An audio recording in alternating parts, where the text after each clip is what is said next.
Good evening, everyone. Good evening. Good evening, everyone. Good evening. How's everyone doing tonight?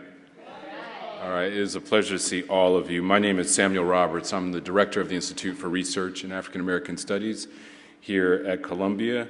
We will soon, I believe, become I hope and believe, become a Department of African American Studies very shortly. So from our lips to God's ears, or more importantly, our administrators' ears, is my pleasure to welcome all of you to our annual ZORA NEALE HURSTON event. I wanted to say I am not introducing our speaker. I wish I had that privilege, but that was claimed in advance of me by my good colleague Carla Shedd, who is the author of the award-winning Unequal City, Race, Schools, and Perceptions of Injustice, which came out quite recently, late 2015, on Russell Sage Foundation Press. If you have not read this book, you're just not living right, really, basically. So you need a copy of this book. And she did not ask me to plug that, by the way. No, not at all. Just a little bit of housekeeping business before we go on. If you take a note at your bulletin, your program this evening, please note other events that we have in our programming schedule. At IRAAS, we have the mission to engage with the community around us, envision different futures, and to transform the world around us and transform that future. And one of the ways in which we do that is through teaching our undergraduate and wonderful master's students. Another way is through our research. We have 2 centers as well. And then a third way is through our public programming. One element of which, of course, is tonight's annual ZORA NEALE HURSTON lecture. Please take a look within your program bulletin for future events. For others, now and in the future, meaning next year and the year after, please check us out at IRAAS-AAADSColumbiaU, where we feature all of our programming and other news of interest as well. You can follow us on Twitter at IRAAS-ColumbiaU, and we also have a Facebook page. That is correct. Sharon, yes? Do we have any other social media I should know about, Sharon? Hashtag Black Girl Vision for this evening, and also hashtag Black Girl Movement for this evening as well. Thank you so much. Without further ado, it is my pleasure to bring to you my very good colleague and friend, Carla Shedd, who will be introducing our speaker, Joanne Smith. Thank you so much and have a wonderful evening. Thank you.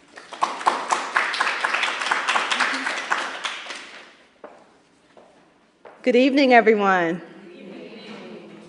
I am honored to introduce to you a woman who is a warrior. She is an activist. She is a worker. She is an innovator. She brings people together and she makes them do things. Joanne N. Smith, founder and executive director of Girls for Gender Equity.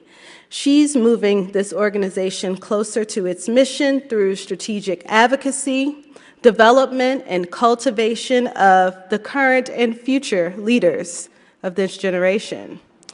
Ms. Smith is a Haitian-American social worker born in New York City. She's a staunch human rights advocate, co-chair of the nation's first Young Women's Initiative for Girls of Color in New York City, co-chair of the Expert Advisory Council to Ending Girls Incarceration. She serves as a steering committee member of the Black Girl Movement, and there's several others of us in this room, Dr. Farah, Cedra Sebastian. Of our conference we had April 2016 that got girls in formation from across the country.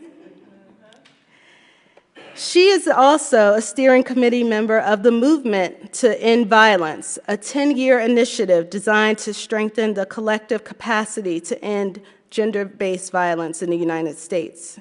She has been featured on the gender justice issue of Yes magazine, sharing her experience and articulation of intersectional feminism. She doesn't just say it, she lives it.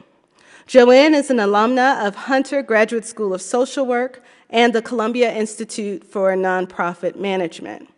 She has co-authored a book, Hey Shorty, a guide to combating sexual harassment and violence in public, that was featured in the 2014 documentary, Anita, Speak Truth to Power.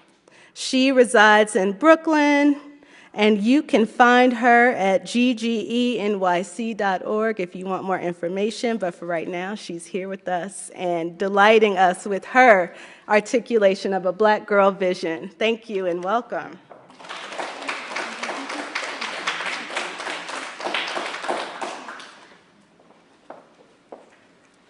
Good evening. Good evening. Isn't that beautiful? I was like, who is she talking about? That's awesome. I'm like, that's awesome.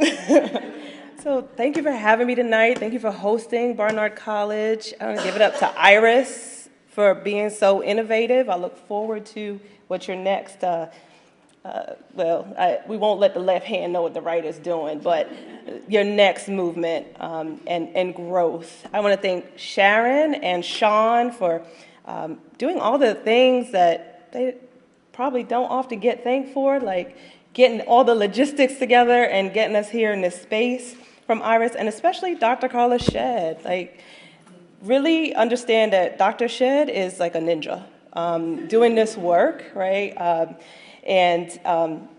Just making things happen in ways in which she doesn't speak publicly about, but we know it's happened because she touched it. And so I just want to thank you for having me here today. And so it's truly an honor, quite honestly, to be part of the ZORA NEALE HURSTON annual lecture.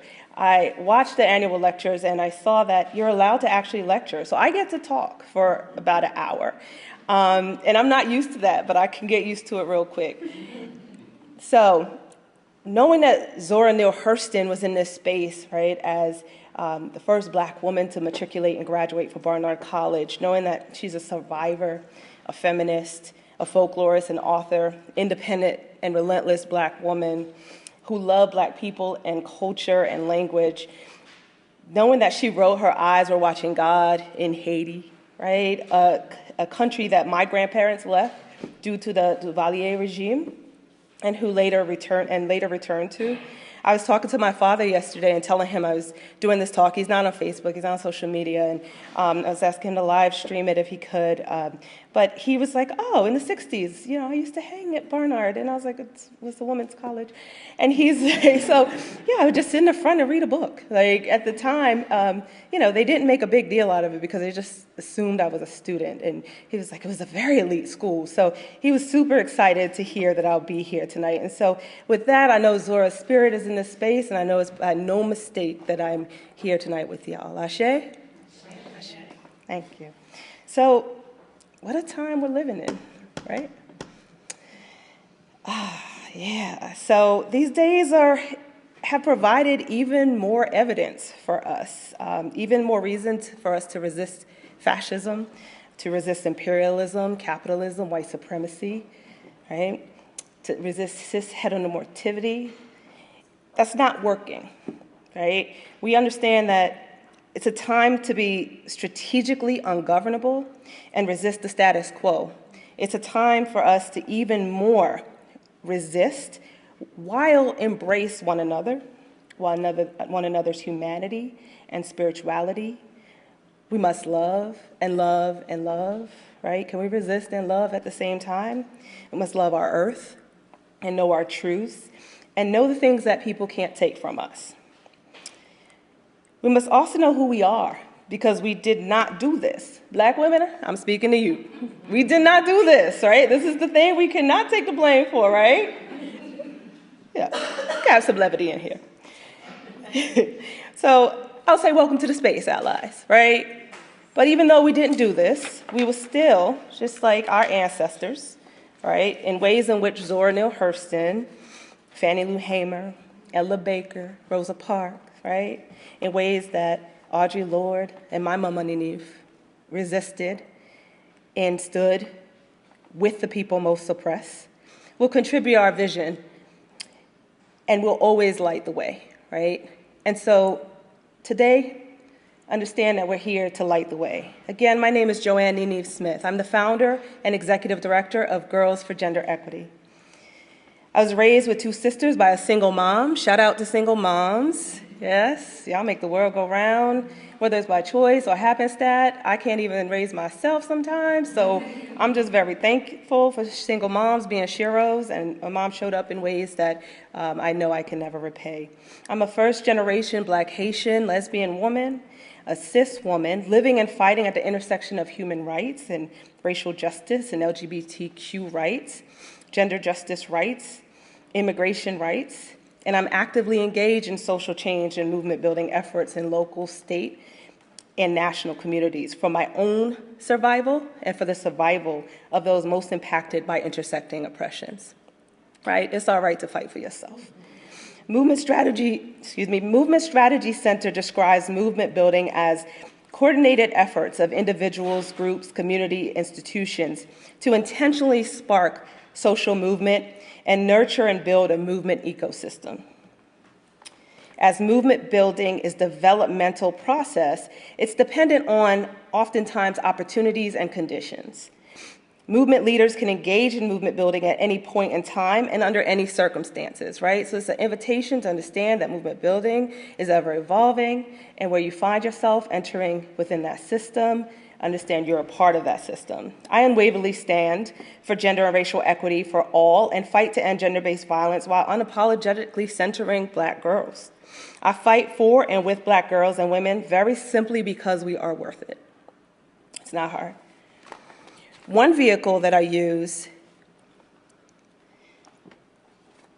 and work with to lead this charge is Girls for Gender Equity. We're a Brooklyn-based organization founded with an Open Society Fellowship. For the young people in the audience, understand that this fellowship that I received and thought would be an 18-month project actually changed the trajectory of my life, right? It was a fellowship I got at the time. It was $65,000. I think now it's over 6 figures as a fellowship. They still have the fellowship, Open Society Foundation, and it was a social justice fellowship, right? A space where you could create and really decide how it is that you would revolutionize the world in which you saw it. And for me, it was revolutionizing the way in which communities saw Black girls, right? And so I got that fellowship, luckily, as I was at Hunter School of Social Work. I was starting my first year of my MSW. We became a nonprofit organization in 2002. And we were in Bed-Stuy, Brooklyn, and became a nonprofit because, unfortunately, of incident that happened within the community, right? It was an incident where an 8-year-old girl was on her way to school at 8 a.m. in the morning, and she was followed and abducted and raped on top of a building on her way to school. She was left on that rooftop, and then she found her way down and found her way to school. Now, one person stopped her, asked her, saw her, until she fell into her principal's arms, right? We know that a dog in the street, right, would have got picked up, stopped, seen, right, would have gotten coverage. This little girl got none of that. And for me, that was really my gut check, because it was the reality that I miss 8-year-old little Black girls walking in the street every single day, and I fail them every single day on their way to school, right? I had to check, would I have seen her? Probably not. Why? Because I thought I was coming to save somebody, right? I thought I was doing good work, coming to do good work and make a difference. And it was the reality, and a really messed up reality at a time when I'm like, I see this girl in me, and I think I'm free, but I'm not, right? Because this little girl can actually experience this in a way in a community that's supposed to love her, right? And have to fend for herself in this way. And so it was the reality that, you know, I had to ask myself, what am I doing? Will it ever be enough? Am I in the way, right? And really reflect on questions about what the purpose was in the activity that I was doing with this 18-month fellowship. And if you can't tell already, I doubled down, right, and made a lifelong commitment to do this work with the understanding I'm just leaving the world a tad bit better, right? That's my only goal. It's like with every effort I have, leave the world a tad bit better for our girls. And so thinking about that, in this time, our girls, when I think about who it is that we need to consider within the globe, within policies, within practices, within resources, actions, and investments. In this time, it means our cis and trans girls, our indigenous and Black girls in particular. As you watch this process across the nation and you ask yourself, right, who it is that you're fighting for when you are fighting for young people who are devalued across the globe or devalued in your community, you can base that on your community's core values. And those values are demonstrated by your community's core actions. What do they invest in, right? What you invest in is what you value. Who is least considered? Who is last asked? Oftentimes, because you don't have voting rights as a young person, then you're not seen as a powerful young person, right? So that means in rural Midwest, right, that your girls that you're fighting for could be poor white children, right? That means that in tribal lands, it could be indigenous girls surviving child sexual assault.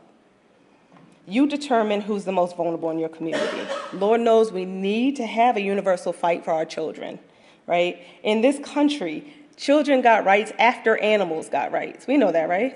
Do we know that? No. Children got rights after animals got rights. So yes, I'm here for all children. I'm here for your children. I'm here for children that don't look like me, right? But meanwhile, it's undeniable that globally, anti-Blackness, right, and Black and indigenous, cis and trans girls and young women are the most marginalized in health, in poverty, in safety, in career, in community, in education, and more.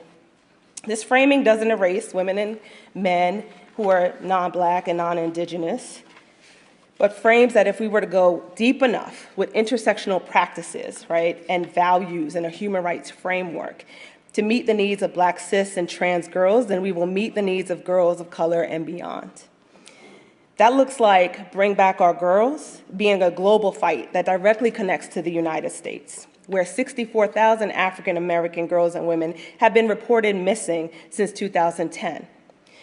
And they were reported by the National Crime Information Center. And while I understand that the media around missing Black girls in DC has saturated our screens with misinformation about the actual numbers of Black girls missing in DC, right? It doesn't negate the fact that media doesn't cover our girls when they go missing, nor do foster care systems or courts address the reasons why they would go missing. They slip through the cracks, labeling Black children as runaways or truant, instead of captives or survivors, or being even more responsive as those who we have consistently failed, right? If we valued Black girls, including 13-year-old ZORA Neale Hurston and her 19-year-old stepmother, right, then maybe she wouldn't have felt the need to leave or be on her own from Eatonville, Florida. Eatonville, Florida, which was one of the first self-governing all-Black municipalities in the United States, a place that ZORA describes as having such good school systems that we didn't need jails, right? That's the work we're fighting for right now with School Pushout.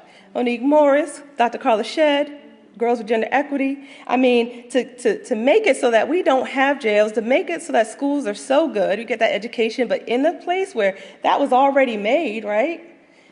She felt like she didn't have a place. And that's what happens when you don't have that gendered lens and understanding that she was one of the last to be considered, if not considered, right? Because she had to leave and fend for herself.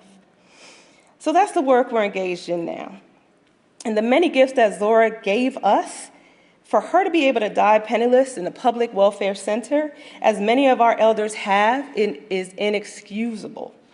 The intergenerational movement building work that I strive to contribute to as part of our Black liberation movement means that success is being able to value and support the life of Hurston over her course of her lifetime, from cradle to grave. So this is the work that I recommit to daily, and it's a recommitment daily, and understand that sometimes a few times a day, sometimes after coffee, right? Like sometimes you really recommitting daily because it's not easy. And we're simply doing our part. We didn't start this work. We're coming into this ecosystem at this stage for the last 15 years and understanding that, you know, we have a part to play locally and nationally.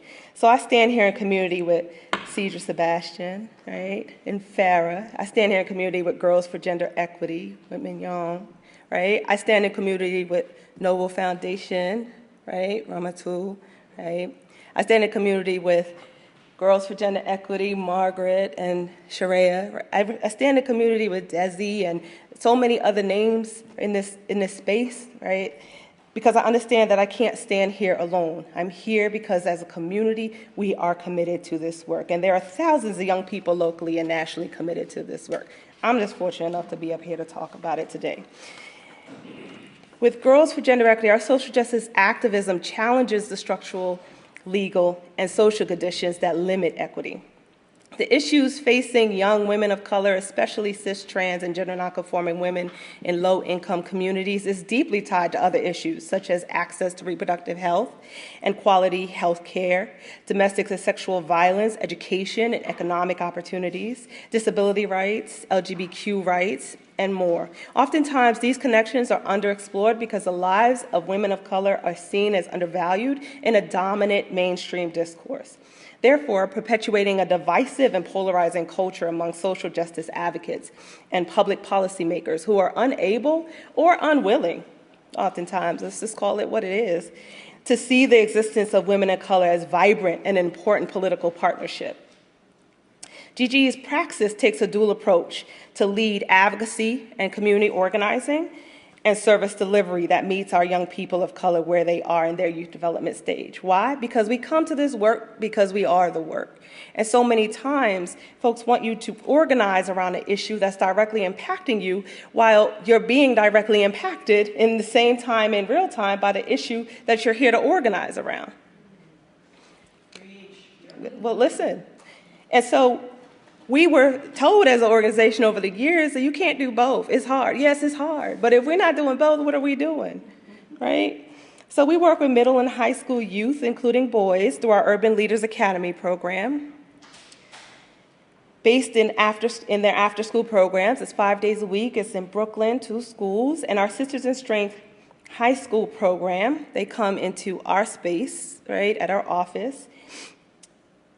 2 days out of the week, and it's a 3-year program. And then as well as our civically engaged trans and non-trans young women of color and gender nonconforming young people in our Young Women's Advisory Council. Our advocacy challenges patriarchy and institutional racism while engaging in cross-movement building strategies that name gender-based violence as a racial justice issue, public health issue, child sexual abuse issue, an educational and economic issue, state-sanctioned violence issue, and reproductive justice issue. To end those injustices, we have to not only be against unjust policies and unjust practices, but we must be actively for cis and trans girls, young women, and women's safety, holistic development, advocacy, and leadership, right? We must be for joy also, right? Joy, right? With a vision toward gender and racial equity for all. Because we believe that human rights belong justifiably to every person, including protection from poverty, assault, discrimination, and death, we do this work holding a human and civil rights framework. Within that is my mission to build critical mass. And building critical mass with people who believe and behave as though Black and cis trans girls and women and gender nonconforming people deserve gender and racial equity. You don't have to know how to do it, right? But to come with a core value and understanding that in agreement that we believe. We don't even have to theoretically agree, right? And have a same theoretical framework to build critical mass. My mission is to build critical mass of people and actively needed to be a sufficient momentum that creates further growth to shift social systems and schools. So when I think of critical mass, it's a socio-dynamic term, causing or producing change in a society or social group. And a critical mass is a small number or amount large enough to produce a particular result. Think about popcorn. At what point, right, have those kernels turned into popcorn you can actually eat and you have enough critical mass, right, that you could take that bag out of the microwave? And so at what point is there a sufficient amount of momentum that creates further growth so that social systems and schools and homes and communities, media, to the point are changed, to the point that their practices demonstrate that Black girls are valued because data, experiences, and their stories provide evidence that they are not. We know so. because young women of color face a range of challenges that undermine their education and employment opportunities and have long-term implications for their health, economic security. And so the need for us to build critical mass throughout our nation became more and more evident, right? And it became more and more evident in 2014, when former President Obama named My Brother's Keeper as his signature race and gender justice initiative. When woke people of color were waiting for him to name structural racism as a human rights violation against Black people in this country, his racial justice call to action came close to 2 years following the murder of Trayvon Martin and 7 months following the acquittal of George Zimmerman, the murderer. That time was a tipping point for many, including us at GGE. We started our organization development process. It was the line in the sand. It was a time where I can even look on my phone, and from 2012 and that time, I see the increase, right, in how many pictures I took of my nieces and nephews, how many times I text and ask them, send me pictures, just thinking, you know, if I just can keep capturing them at every stage, right, if I could just hold on to where they are, because the fear, right, of mourning and the mourning of our children while they were alive was so palpable, right? Data plans changed, right? I wonder if somebody would do a study on that. That's not my area, but I know mine changed, you know, and it was like a direct, like, send me those pictures, let me capture your life right now as you live, right? And so we understood, right, that this tipping point in racial inequity was a place that we needed to address, and we needed to address the violence impacting our Black boys and men from state-sanctioned violence, right? We needed to address the violence of incarceration, and we never divorced the fact that our cis and trans Black girls and women continue to suffer at staggering rates as a result of the same structural violence, including sexism, the feminization of poverty, and transphobia. This year alone, 7 Black and Indigenous trans women have been murdered as of March 2017. What if we measured every policy, every resource allocation, every practice against Black girls and asked, is it reaching them? Right? If not, we need to do better. Doing better looks like starting with them, understanding that multiple oppressions like being transgender and undocumented prevent young women and girls and people who are gender nonconforming in our communities from thriving. We need to include the lived experience of the person or population who has been pushed to the margins of our communities, the person who has the least access to resources and the least opportunity to thrive, to reach their full potential, and we need to create systems that support that. And then we need to talk openly about the many forces and oppressions that lead to being pushed out and marginalized. Knowing that, right, we set out our goal of centering girls of color within racial and gender justice movement of the 21st century. One strategy within that goal was a Why We Can't Wait campaign. The Why We Can't Wait campaign was a national call to action, advocating for full gender inclusion in MBK. Is anybody familiar with the Why We Can't Wait campaign hashtag? Okay. For MBK to support all young people of color, in particular Black, cis, trans, gender nonconforming girls, and was led by a cadre of activists, scholars, stakeholders, students who engage in multiple strategies to center the lives and deaths of Black girls and women, including myself, Dr. Kimberly Crenshaw, Nikisha Lewis, Alvin Starks, Christy Dotson, Brittany Cooper, Dr. Luke Harris, Rachel Gilmer, Salamisha Tillett, Laura Flanders, Pamela Schiffman, and more. Girls for Gender Equity and African American Forum as agencies worked collaboratively to broaden the scope of MBK with principals and organizations leading MBK. So really being at the table down in DC and New York and meeting groups, right, and strategizing, always becoming table captains, right, because we're just eager to shift this narrative, right, and never having it land within the room, but then never really seeing the results then in the report or in then the framing and the practices. So as organizers, we work together with individuals together and individually, with philanthropy, with academia and community, to elevate the need for anti-racism, to embrace a commitment against gender hierarchy, structural racism, and all converging axes of domination. While we understood the importance of President Obama's clarion call to support the development of boys and men of color, of course, because Gigi works with boys and men of color, we just knew that we had to demand the same justice for Black girls. We saw within the civil rights movement 50 years ago at that time, right, what it looked like to then leave out half the population that was working on Civil Rights Act actively, right? We saw what that looked like, and we were not going to have that happen again. And so for me and my team at GGE, the Why We Can't Wait campaign was actually a unifying strategy. It was an opportunity, right, to bring us together as community, to figure it out together. Through this lens, we practice Black feminists and intergenerational organizing, centering the experiences and expertise of cis and trans youth of color as advocacy strategists. We took both local and national organizing strategies into our hands as a collective and as an organization. As part of the national Why We Can't Wait campaign, we wrote letters, youth wrote letters, signed letters, carried on social media campaigns, worked with the White House, and fought for the inclusion of girls and women of color. As Why We Can't Wait Coalition, right, so we testified, we did media. As a Why We Can't Wait Coalition, we engaged in multiple strategies to move the agenda, and we were often blocked and silenced in many ways. One core strategy that my team and I were responsible for leading was a town hall hearing in New York City.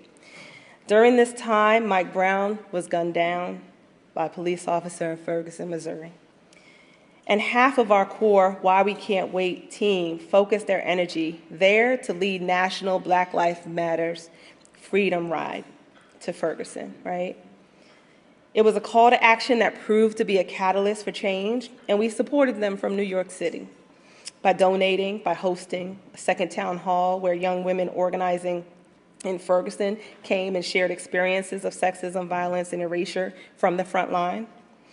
Those moments from September to December of 2014 became a time where Why We Can't Wait efforts decentralized, and we all doubled down to lead our part. For me and my team here in New York City, our part included working to develop the advocacy skills of young people, leading, of course, a nonprofit, taking care of home, to sustain national movement building strategies, and of course, building critical mass of people working towards the same vision and leveraging power of the community and politicians during a critical and new political moment that we had in New York City with our local officials, right? This is 2014 when local officials took new seats in city council, our new public advocate, Letitia James, new mayor, right, new speaker. And the work that we did was rooted in core values and intergenerational movement building that centers cis, trans girls and young women of color to increase the legislation, practices, the data, and the resources that will advance their life. So I'm going to bring some of them into the room, right?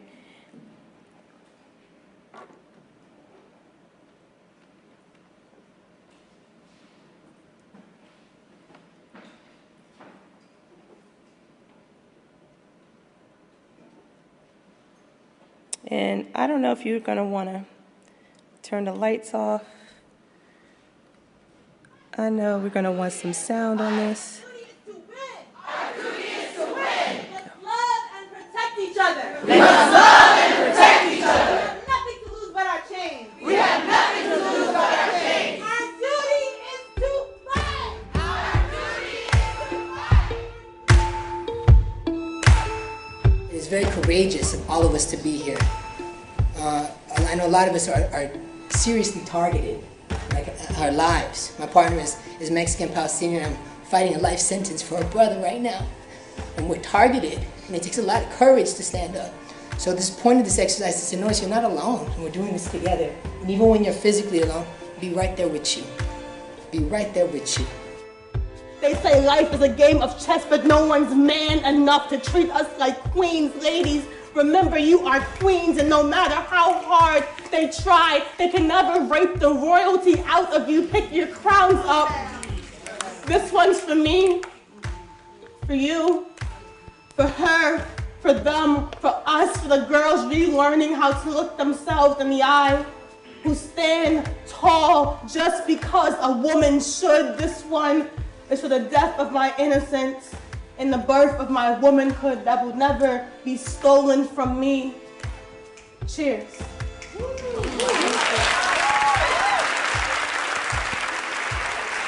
Welcome to the first ever town hall hearing on girls of color in New York City.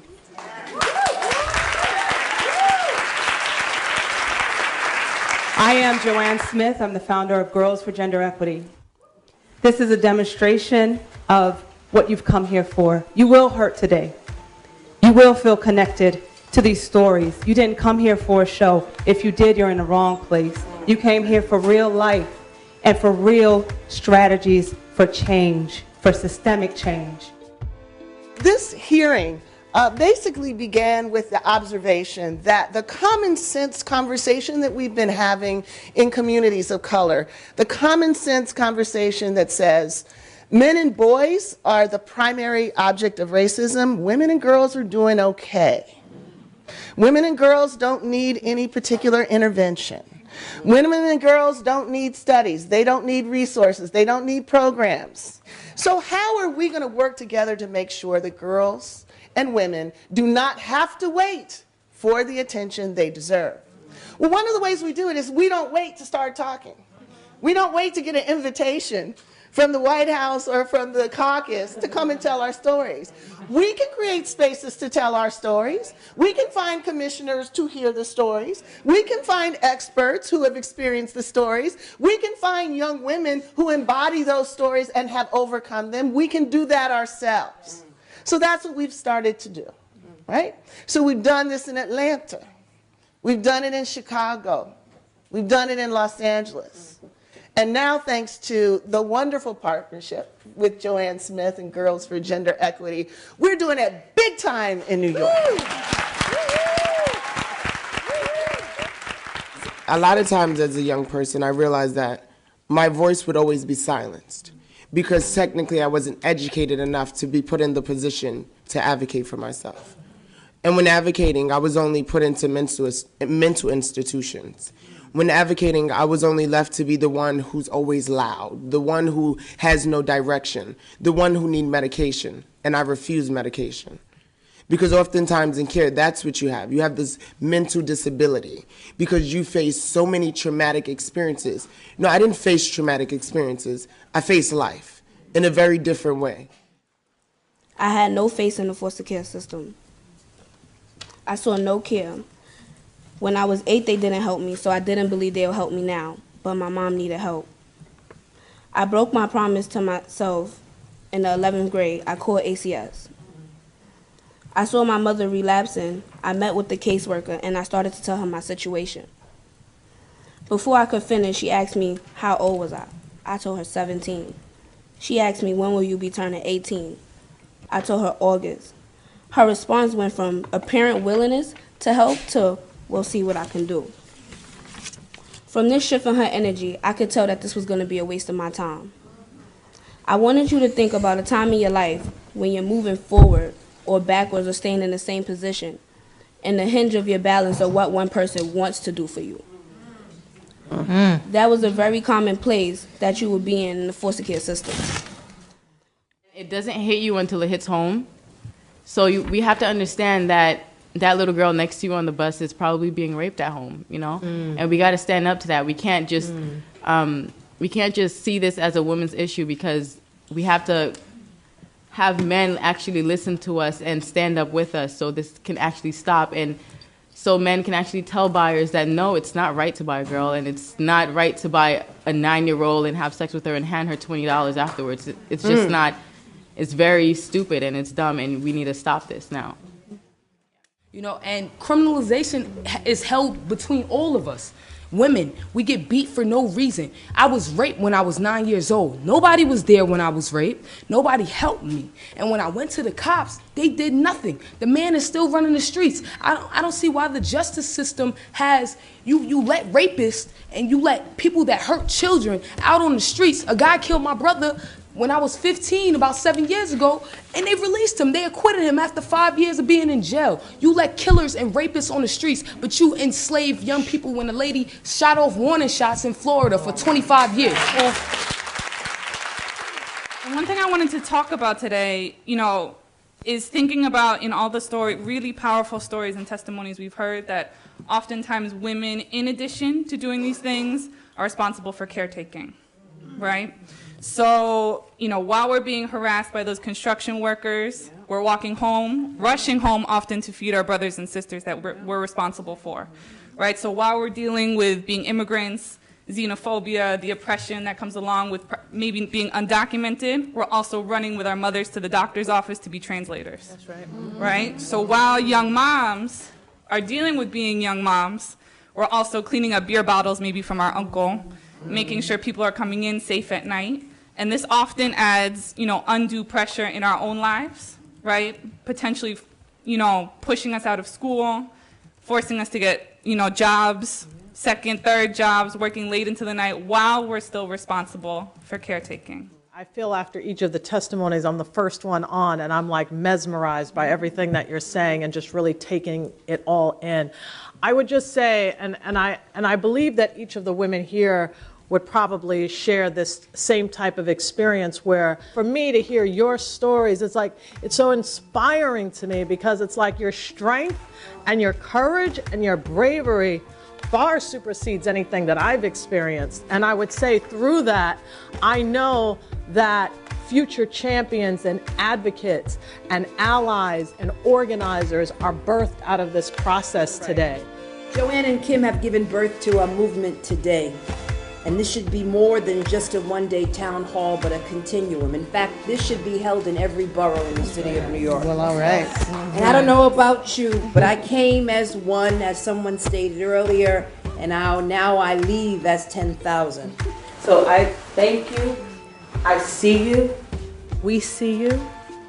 And I charge, actually, everyone here today, okay? We have letters outside to sign so that Mayor de Blasio, who has brought on My Brother's Keeper campaign and brought on that challenge, right, can hear, and New York City, okay, understand this, is a model city for My Brother's Keeper because of the Young Men's Initiative that Mayor Bloomberg started, right?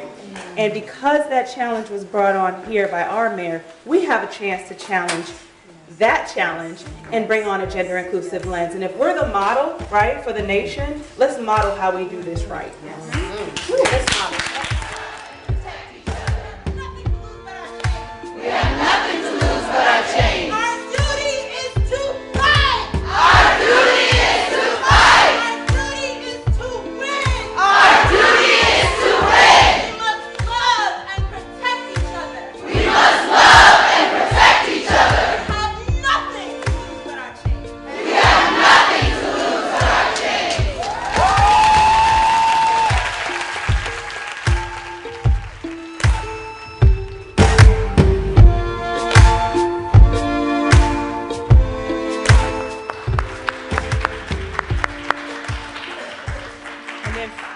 If you're able to stand, can you stand for just a second so we can just at least breathe together? Right? That was a lot. That was a lot. And so I ask you to, we'll do this together and I'll name it, right? So we'll inhale deep and we'll inhale to our gut. And when we inhale, we're inhaling hope, right? And when we exhale, we are exhaling trauma and fear. Okay, so let's do that.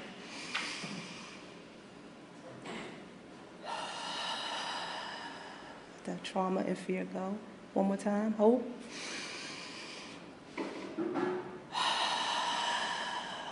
Into the ground.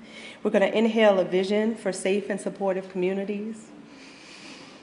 And we're going to exhale domination in society. One more time. Inhale safe and supportive communities. And exhale what domination and scarcity looks like in our society.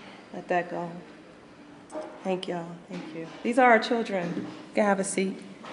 These are our children. And for some of us, we come to this work because we are the work. For some of us, these are our stories, right? And so I want to be able to move out of this, and so as you understand and are able to bear witness around what these young people have experienced, understand that as a gift, right? Understand that this is survivor-led advocacy. You know, that's the best advocacy you can get because you have the most impacted, being the experts in their experience who are then saying to you, right? This was a 5-hour town hall hearing here at Columbia. With this town hall hearing, it covered so many panels. Was anybody at that hearing in here? Yeah. It covered so many areas, right? And it covered the expertise. They have solutions to the foster care system, right? And how it is they should be dealt with, right? They had legislative solutions. They worked hard on creating that to be able to present that to commissioners, to the public advocate, who actually was only supposed to do the opening and couldn't leave. She was like, I have to stay and bear witness, right? And so I played this because within our narrative of, you know, our racial and gender justice movement, this was such an important catalyst for change at that time in October. There was a second town hall hearing that happened a month later, or about a half a month later, that was plain sight. And that town hall hearing was live streamed, but this one wasn't. And like so many times, our young people are leading the way. Our young people are building that critical mass and have the things to say and are the change agents in the community, but then aren't seen, right? That was one whole room, and then the other room, we could have moved the barricade, the overflow room, right? So people came out, right? Sharon, I want to be able to move this, to get out of this situation. Okay, here we go.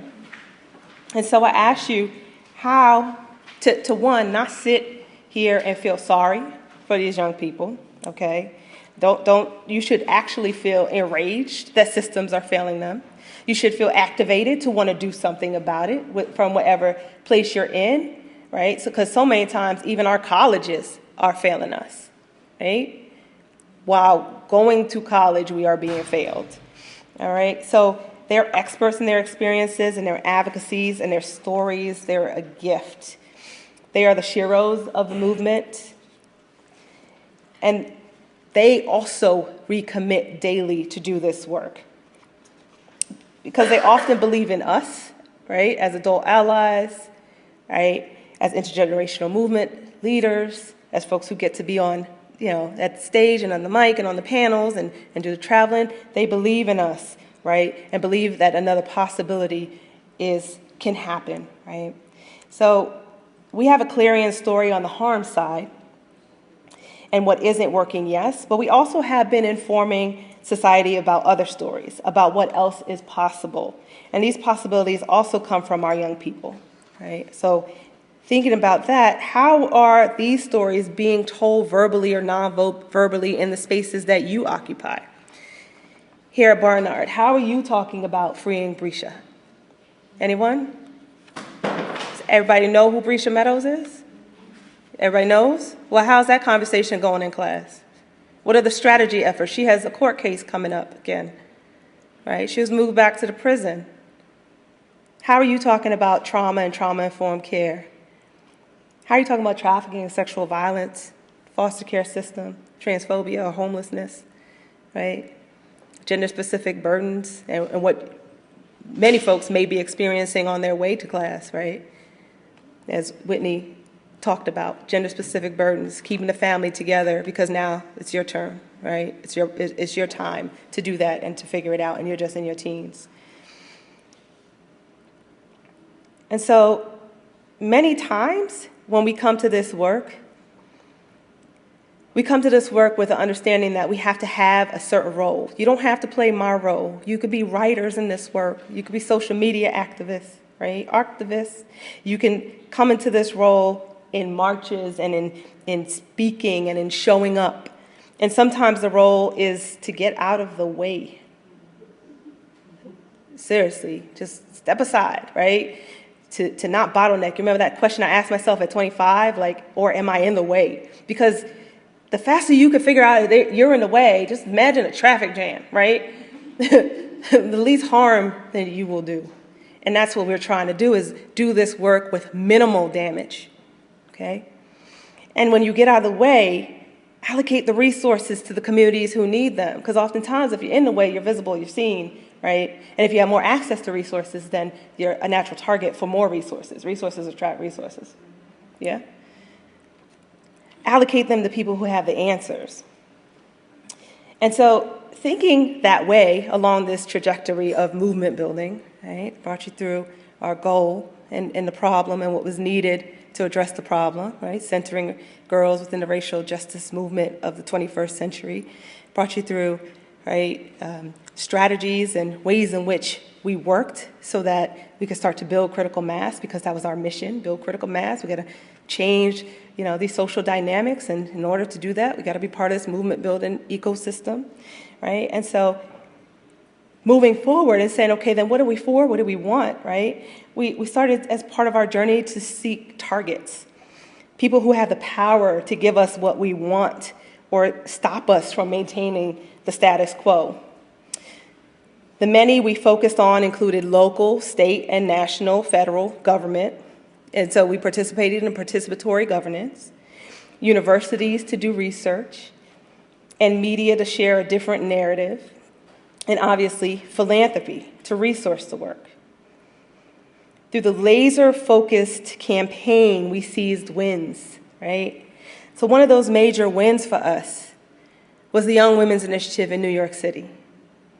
In New York City, the Young Women's Initiative was an intergenerational participatory governance process led by our city speaker, Melissa Mark Viverito. Right? And this process was to center specifically, it was a call to action. That call to action that was made for the mayor, she picked it up. Right? I have to give a shout out to Sasha Ahuja, right? A brilliant organizer in New York City. And she picked it up. She's a brilliant strategist, movement leader. She held the internal clipboard on this and understanding what it is we're asking for and needing, and then understanding how the politics of that actually plays out within government. After bearing witness to the town halls, she connected with me, and we worked to align our call to action and to align it with what it was that the speaker wanted to lead. And so, as a cross-sector movement building strategy, I brought philanthropy to the table. We were already working together in the Why We Can't Wait campaign. We already were getting funded to do this type of work. Why not go ahead and start off at the table together so that we could strategize together? To me, it's common sense, right? So brought philanthropy to the table.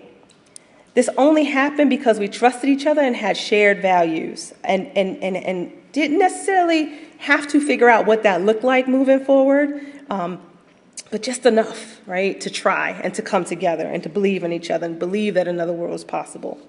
This was over the course of 7 months, over 300 brilliant and generous, mostly women of color by design, government-led staff and city council members, community members, leaders, educators, youth, people who had full-time and treated this like their full-time, right, participated, as well as youth who were in the town hall hearings, youth who were part of listening sessions, right? Because it wasn't about, okay, tell us your story and move on. Like, let's see this through together. This is what intergenerational movement building looks like. And let's figure out what we have to do that. Whether it's feed you.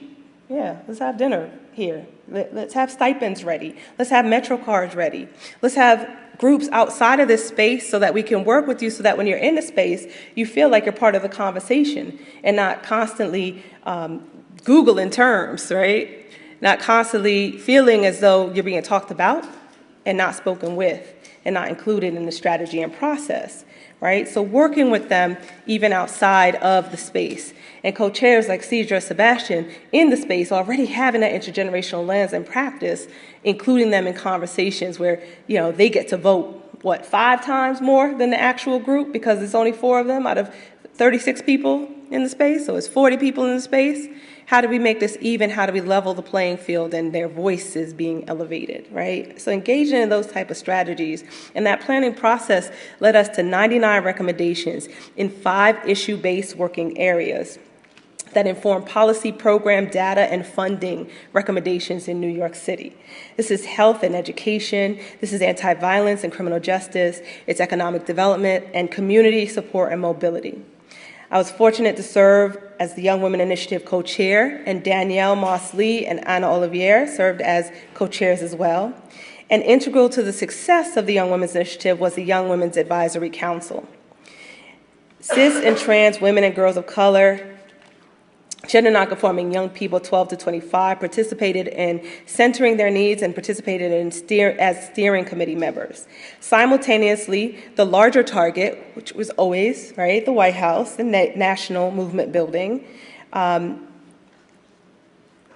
really called to action us holding a listening session and said, we want to hear then what it is you have to say.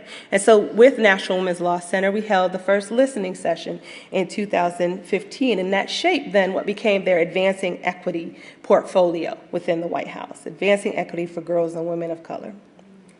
And so as national conspirators, we worked and continued to work with the White House to kind of try to get them to walk back or evolve their narrative that only boys of color are experiencing high rates of oppression. And it wasn't, of course, to erase or disappear that rate of oppression they are experiencing, but to evolve that narrative and say we can do this all together, right? To include cis and trans boys, to include non-binary youth, and to have a call to action that would challenge institutional racism, policies, and practices. If you just think for a moment about what it is that I'm saying that we were working to do, could you imagine in this moment, right? We had nothing to lose at this point. Could you imagine in this moment what that maybe could have kind of looked like, how we all had a call to action for all communities, all black communities, all black children, to be seen and valued, to have that impetus, right, that Black Girls Matter to. It may be different. It may be different. Maybe not. But yeah, I'm going to be on the side of saying I think we missed an opportunity there. And I think we got a lot of opportunities there. Some of the opportunities within that space was being able to start at Anna Julia Cooper Wake Forest, led by Melissa Harris Perry, as data-driven research. She made a 10-year, right, multi-million-dollar commitment for universities and organizations to really land research and commit to research around girls of color over the next 10 years. Do you know how that shifts and shapes academia, that shifts and shapes the narrative, that shifts and shapes statistics and what is supported and what is seen and uplifted and what is read and what we're fed? And I know Columbia is a part of that research institute. It was a platform within that work within the White House to also build critical mass on panels and events. The United States of Women, Kimberly Leary and Kalisha DeSource and Jordan Brooks worked tirelessly to get hundreds, if not thousands, of people to participate in discussions about girls and women of color at the White House. But ultimately, as a campaign, as a Why We Can't Wait campaign, right, we failed. We didn't win what we wanted. We wanted the president to pick up the torch, that we needed to ignite the spark, that we would turn our nation's attention to the girls. But we haven't lost the movement. That was just a campaign. That was one strategy, right? And so on May 2016, here in New York City, our speaker announced a $20 million commitment to New York City Young Women's Initiative. $10 million coming from government, right? And in some areas, that's a lot. And in some areas, that's a drop in the bucket. But it's the first of its nation, so we're going to take it. And $10 million coming from philanthropy, right? The fund, a collaborative of 16 foundations who pulled together $10 million. And that for that commitment over 2 years, right, to be given to organizations and strategies within the recommendations that would support the needs that then our young people have called for us to bear. And why does that matter? Because once again, as I said in the video in 2014, if New York City, right, is the model, the nation will follow. And what did the nation do? 7 additional foundations. The following: the Women's Foundation of Minnesota, the Women's Foundation of California, Greater Memphis, Women's Foundation of Washington, D.C., Dallas, Greater Birmingham, and Women's Foundation of Massachusetts, all, right, committed to starting a young women's initiative in their city. So they're strategizing right now. You know, they move a little slower than us. They move with a little more urgency. So they're strategizing right now. And we're figuring out the roles that folks will play on that, because in different areas there are different needs, right? And we have to really figure that out and work on that and figure that out. But concurrently, right, even beyond that, Novo Foundation led the way with national convenings of 100 grant makers, a $90 million commitment of girls of color, right? And their announcement around their commitment should come out pretty soon in the spring. And a portfolio for indigenous communities in North America, and financial commitment to trans and intersex communities, right? So just bam, bam, bam, bam, bam. Just, you know what, let's not play any games. They also bought and are transforming the former Bayview Women's Prison, right? That's on the West Side Highway that was closed down after Sandy, into a women's building in New York City. Right? And it's an amazing 99-year lease on that building, and just breathing in a new life and new possibilities. Organizations like Every Black Girl Emerge. If y'all don't know Every Black Girl, y'all need to just go ahead and Google that now. Go ahead, you get away with it. Say Her Name went viral. Black Girl Movement Conference happened. Visioning sessions happened where our young people were able to name the schools that they deserve, right? So it's important to have a narrative around what it is you want, not just a narrative around what's not working. Black Girl Movement and all the co-conspirators on the steering committee in this space.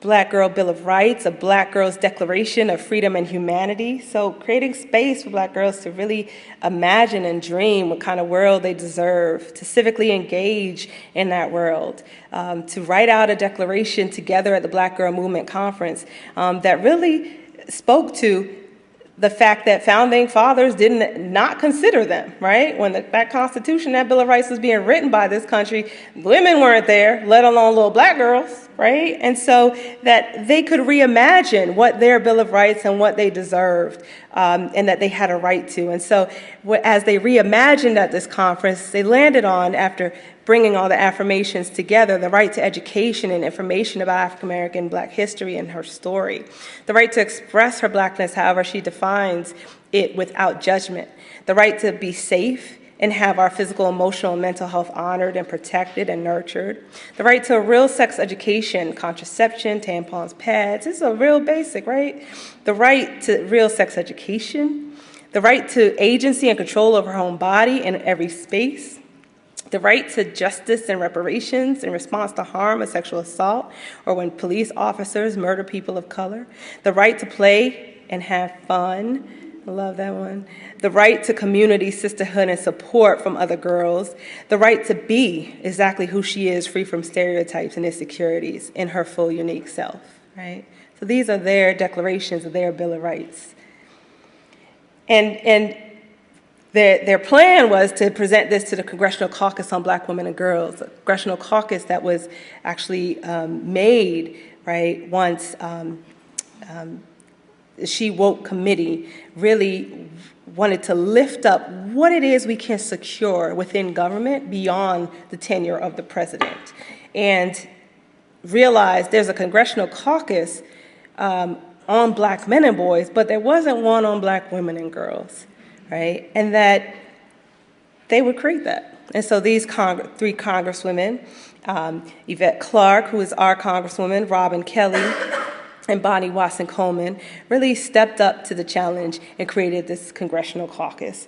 And on April 1st, if you don't know, they're going to have we testified at the Congressional Caucus last year in 2016 in April, but this year they're going to have an actual Black Girls Conference, and this conference is happening in Philadelphia, if you're going to be in Philadelphia on Saturday, April 1st at Mercy College. But other things emerged, like Trans Lives Matters, and BYP 100, and of course there's always room for Black Boy Joy, right?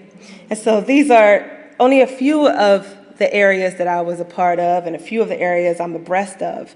But so much more has happened as this catalyst, as this spark, right? As this movement building work continued to happen, failing forward and all, right?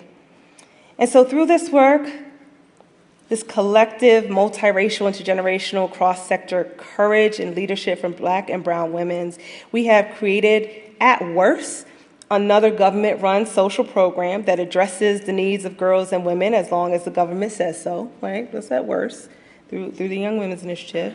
And at best, transformational leadership in cis and trans girls and women of color and GNC folks who see themselves as powerful, powerful catalysts for change wherever they are, who are resourced, who are informed, and who are actively strategizing to live in their full humanity and dignity daily. And that's why we need to intentionally and unapologetically make space for Black girl vision and engage our radical imagination and our light as we movement build together. We have to fight for this. We have to fight for this at this time, right? How are you doing this work in deep sisterhood here at the school, especially after the election? How are you doing this work in deep sisterhood with your sisters, right, in community? How are you fighting for yourself and your sisters? Allies, how are you showing up for folks who are on the margins, folks who are being deported, right? Trans youth who are being told they can't use certain bathrooms. How are you showing up? We have moved to a space of decentralized movement building, and it should be seen as more powerful than individual leaders, right? It means that there's no hero or shero here to save us, right? That we all are part of that narrative at this point. So sometimes showing up for each other and with each other in true sisterhood and pure hearts, we understand to show up with a clear vision and a clear purpose and unconditional love when you just can't stand somebody feels just impossible, right? And you're just tired, you're impossible. I mean, I face this every day. Everything I'm saying here, like I fell forward every day to try to achieve. Trust, what? Our inherent need to survive the conditions that structural racism and sexism imposes on a woman's life, a woman's color's life, a Black and cis woman's life, right, begins at girlhood. It begins in the womb. And so to survive that, not one more child should be experiencing how hard it is. Black women are expected to do this work, to be the backbone. We're accessible so many times. We're targeted, we're poked at, we're prodded. We have to constantly prove to the world our worth, to go to bed at night and wake up in the morning and then do it all over again. Allow us to be human as we show up. Forgive us, right? Forgive us. I had a conversation this weekend with somebody in Boston about that strategy, and he told me, I heard, the president was really hurt over what the collective of Black women did. And I was like, for a second, I was like, oh. And then I was like, wait. And I was like, wait. And I just started getting hot. And I was like, yeah. So he felt hurt. He felt the hurt that he also imposed, right? But also to say he was really hurt when hundreds, if not thousands, actually supported and still support what he did, right, without challenging it. Meanwhile, a group of maybe 30 activists actively fought it, 1,400 signed a letter, and you're hurt by that? And you can't forgive that? Black women are not forgivable? You know how many things you forgave within this country, right, within your presidency? And so it's the reality, right, that you have to be able to forgive us. You have to be able to see us as human. As Jesse Williams said, just because we're magic doesn't mean we're not real. And we're more severely punished for incidents, for merely existing and doing things on purpose. And we most simply work to create the conditions for our girls and children to fully thrive. And so, again, the value to leave the world a tad bit better for the next generation of the girl children is what we all fight for. It's thankless, it's uphill, it's lifelong, and we will do this work nonetheless. I'd rather be doing this work, quite honestly, than any other work. creating the conditions with my brothers and sisters and youth that we demand the world create for us. I don't even understand any other way. And so this is not a fad, right? Loving black girls. When lights and cameras are gone, right? We will be here. We were here before they got here, right? And we will be looking at each other in the eye and mourning or rejoicing the next crime or murder or assault, right? And fighting for us to tilt slightly towards justice, whether it's in Oklahoma, right? Or whether it's in each other's home. Within the racial justice movement of the 21st century, we are declaring a black girl movement, and we will build together even when it's hard. Intergenerational movement building is not linear, as you saw. Kind of tried to make it a little linear because it was just the tip of the iceberg of what happened over the last 3 years and what's continuously happening, right? It is intentional, conscious and reciprocal hard work. Let me say that again. It's intentional, right? Intergenerational movement building. It is conscious. You have to really be thinking about it and have a sound practice around it. Take time to practice it, right? And be accountable for sometimes when it goes wrong. And reciprocal, that means it goes both ways no matter where you land on that intergenerational chart, right? And that's new for a lot of young people. I'm gonna say that. Right? Because sometimes when you find black women who will move with you, right, and don't take from you, right, but expect so much, don't take them for granted. Don't take them for granted as elders. Because we'll willingly give, right, our fruits of our labor, albeit opportunities and mentorships and spaces and resources, our good word, our good name, right, our good light, what we have worked for 30, 20, maybe just 10 years. But it's not owed to you, right?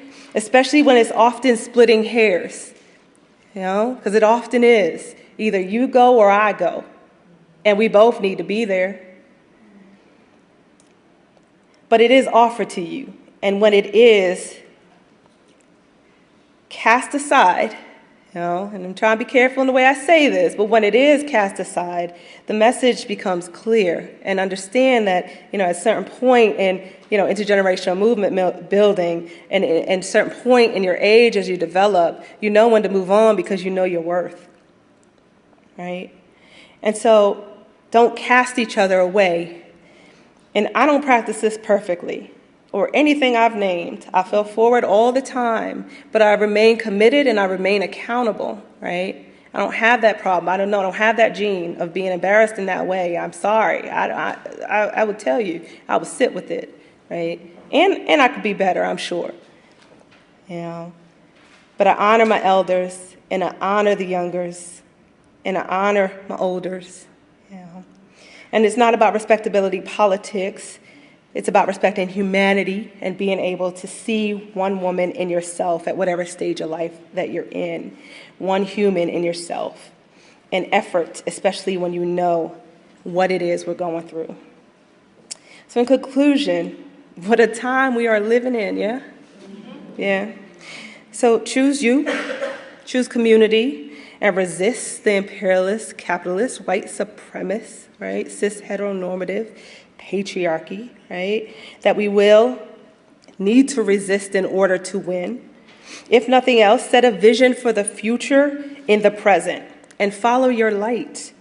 During this inhumane time in our society, our instinct may be to recoil or hold on to anything because it's better than nothing.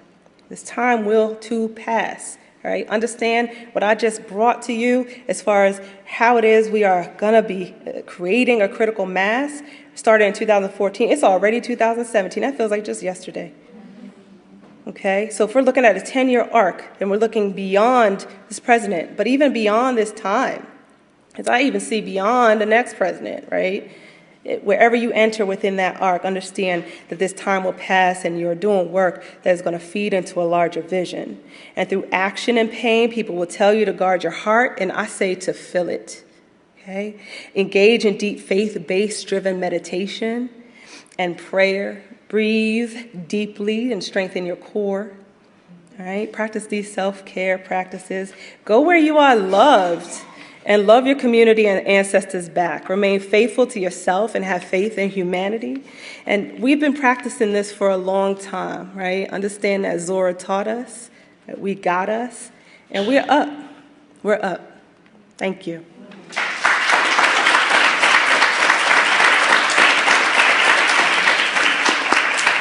Thank you.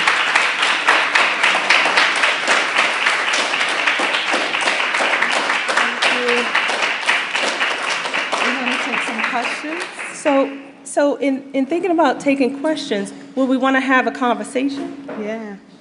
Yeah? Could we get intimate? Because I just spoke for a long time, and I know I like it. But I would love, right? Like, I could keep talking. I had like 7 more pages. No, I'm just kidding. But I really wanted to be very deliberate about what I was saying, because I think it's important for us to have, a shared understanding of what visioning and Black girl vision can be. And to get that real shared understanding, I'd love to hear from folks as well, to feed also my soul and spirit. So Yes, let's open this up. yeah. Do we have mics? Oh, look at that. Yeah.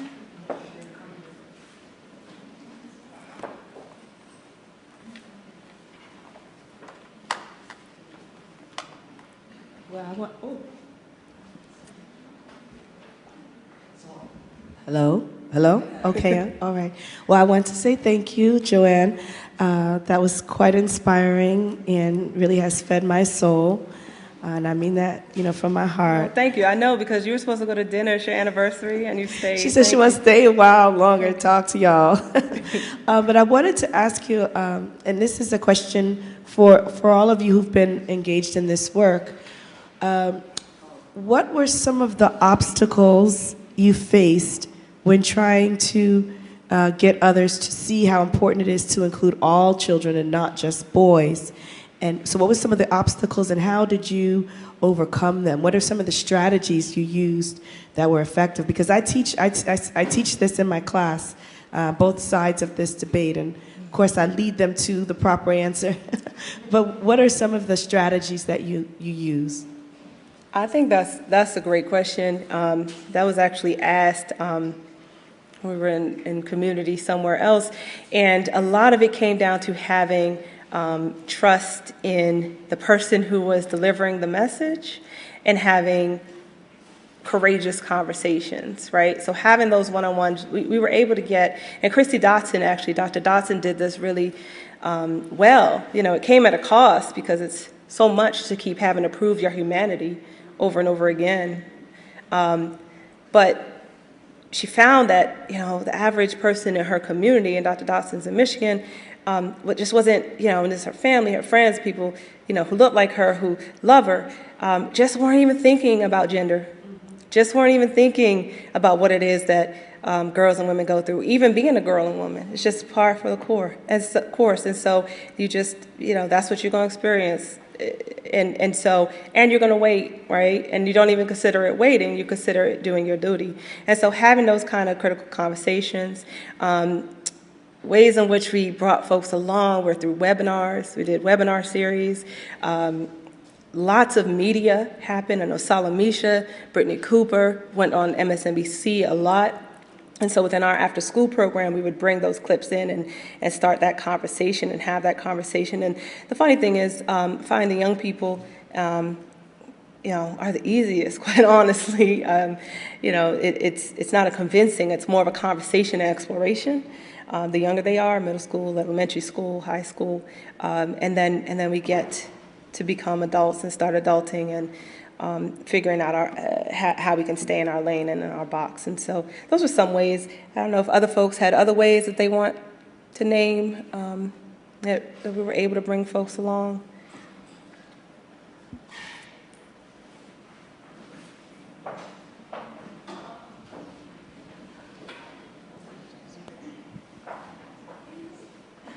Thank you. Hello? It's on. Okay. I think it's also really important to shore up your narratives and your stories with data and research. I think the more that we're able to put numbers, unfortunately, it's about numbers sometimes that bring legitimacy and bring you know, the hardcore yes, and boom, here you go. It's this amount of people, and this is actually happening over here, and this is the demographics, and this is what's happening. That kind of is an eye-opener to a lot of folks who are resistant and don't want to see those facts. And it's also important to change the narratives from just words, from like stories and qualitative information into quantitative data, I think, because I think that's what makes the boys' story so easy to digest, because there's so much research over time that has proven, like, okay, this is what happens. How many boys? Where is it happening? This is what's going on. So to be able to show the same things for girls, I think is really important. That's right. Thank you, Nicole. Nicole leads those after-school programs.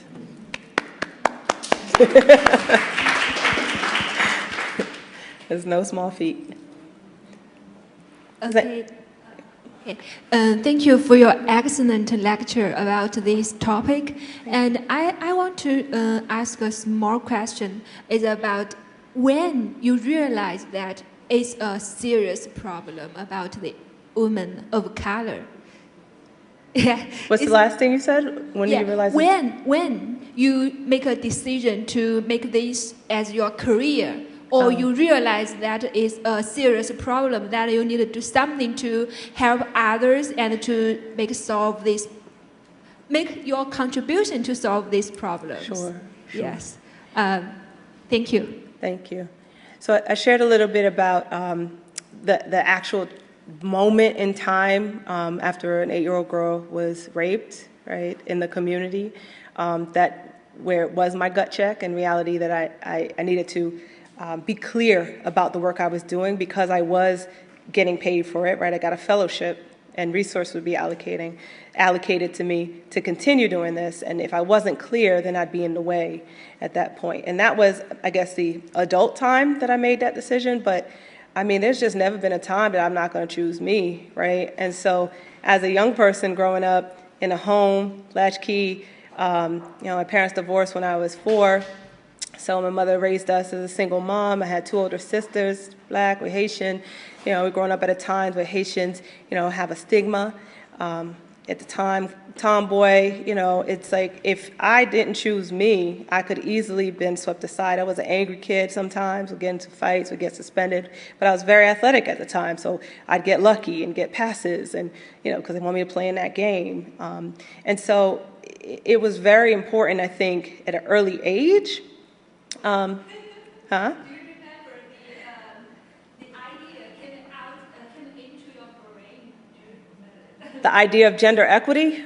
I think in college, gender equity was then a construct. I was fortunate in the sense I did grow up, we moved down to Maryland, and I grew up in Montgomery County, Maryland. And in Montgomery County, Maryland, if you all know, for a long time, it was the richest county on the East Coast. We were not rich, but we benefited, right? And we benefited from Title IX research in Montgomery County. And what Title IX research in Montgomery County did was it targeted then schools and leveling the playing fields in schools. So that meant I was in classrooms with 20 to 25 students. I learned to cook in school. I learned to sew. I learned to drive. I learned to type. Everything I needed was provided because of then that Title IX research that was happening and that stance around gender equity. And so I benefited in that way. So there was a level of expectation that I had then when I moved back to New York and saying, okay, had I grown up here like this wouldn't have been my life. I went to school on a college scholarship to play basketball. I wouldn't have done that because there are too many great athletes that come out of New York City, but even to stay in school and what that looked like. I think the fight for gender equity often begins with the fight for yourself. And like I said, when I was younger, it was very clear growing up and being the youngest and having to figure things out many times on myself that I would have to fight for myself. And so, I'm going to name that. I'm going to also name my grandmother's story of migrating to this country from Haiti and bringing over her 5 children and leaving them in Haiti for years. And my mother, she actually grew up here, or at least came here at 14 on 108th and Broadway, 255 108th and Broadway. Beautiful building, and at the time it was beautiful. At the time had a doorman. At the time met Haitians and Dominicans lived here, and it was community, it was home, and so at that time, even understanding and fighting for yourself as a Haitian in New York City, it really just shaped how, those stories shaped how I understood the world could possibly view us. And I understood it when then my mother would come to school when I would get into a fight or something, or say something smart. And it was just, I was just resisting, and they weren't used to it. But then she had an accent, and I could tell the way then the administrator would speak down to her, right? And so it was that reality that, you know, in that time, this is what we were up against as immigrants. This is also what we were up against with implicit bias within the school. And so that narrative of, oh, wow, I come from a lineage of Haitians who not only led revolution and were the first country to, you know, free themselves of white captives, right? But also, that's coming down this matriarchal line and is in my bloodstream. And these women who are able to continue to hold their head up high in integrity and raise us with an expectation that we'll be in an integrity. And so there was never just this one moment. It was incurred throughout my life. Thanks. Does anybody want to share their story? I'd love to hear y'all's story.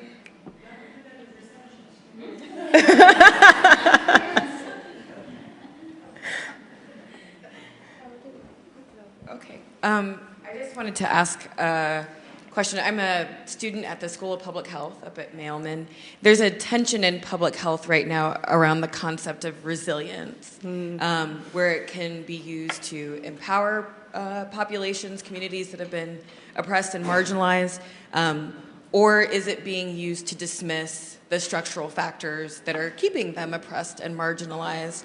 And I was wondering about how the concept of resilience presents in your work, since it seems like you're beautifully and effectively doing both.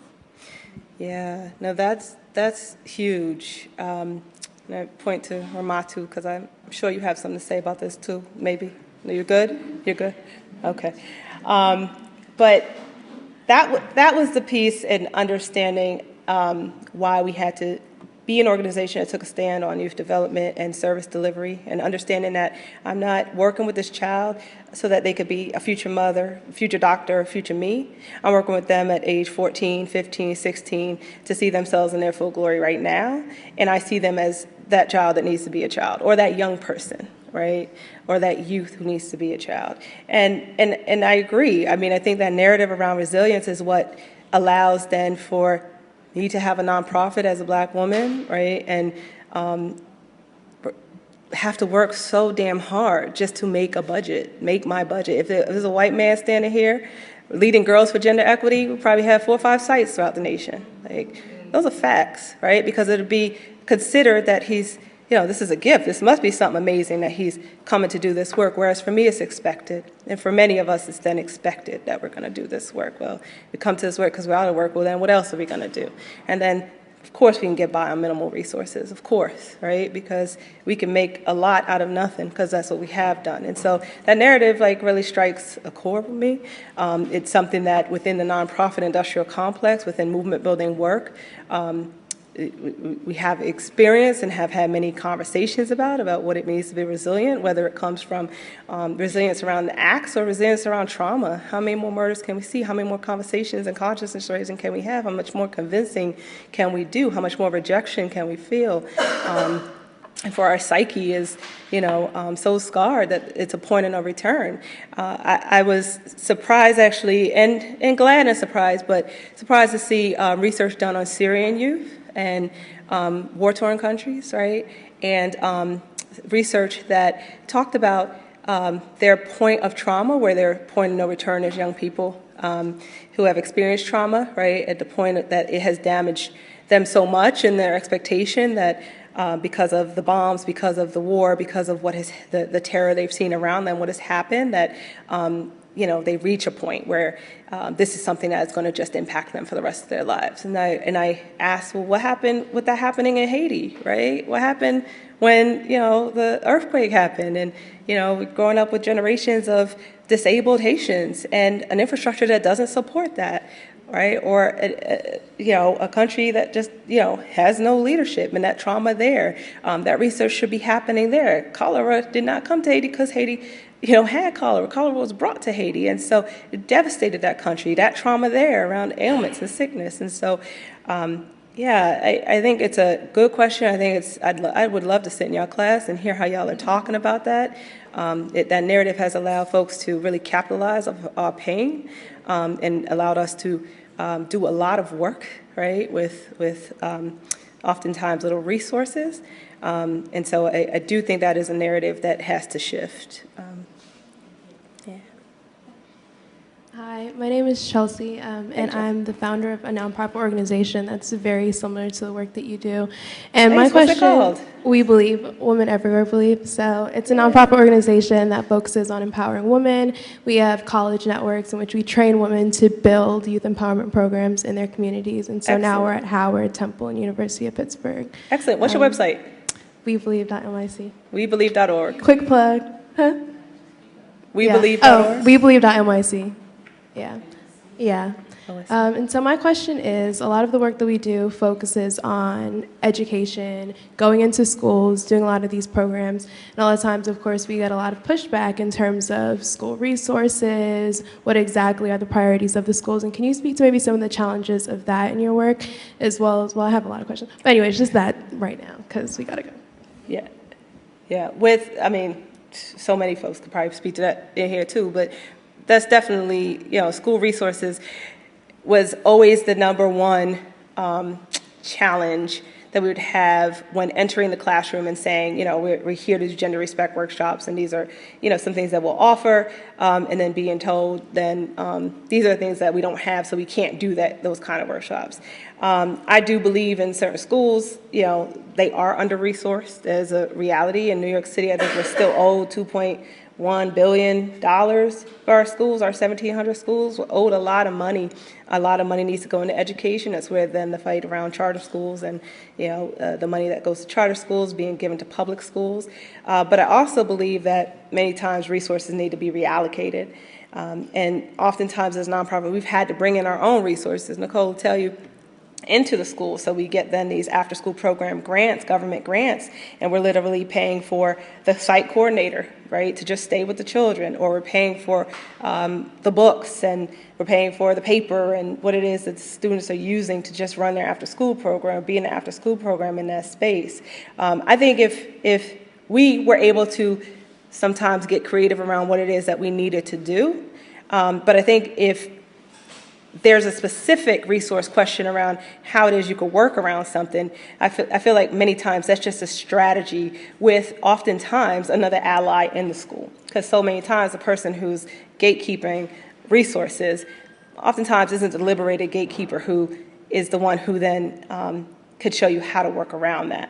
And so I would ask then, and we could talk about this, afterwards, but I would ask then, what is it you're trying to do, and who is it that you're talking to? And so many times, the folks that need to be talked to are the security guards and the folks who have all the keys. The maintenance got all the keys. Can I just see the room? Like, I want to be sure the window's closed. You can get back into places, but they believe in the work in a different way. I feel like so many times, the work that we have done is around that cultural shift in school and that climate shift, so that it's valued, because you will resource what you value. Thank you for coming. That actually was our last question. ZORA was said to say, those that don't got it can't show it, and those that got it can't hide it. Here you are with your light. So thank you for sharing with us. And we have some food and some drinks, and you can talk more. Thank you, everyone, for coming.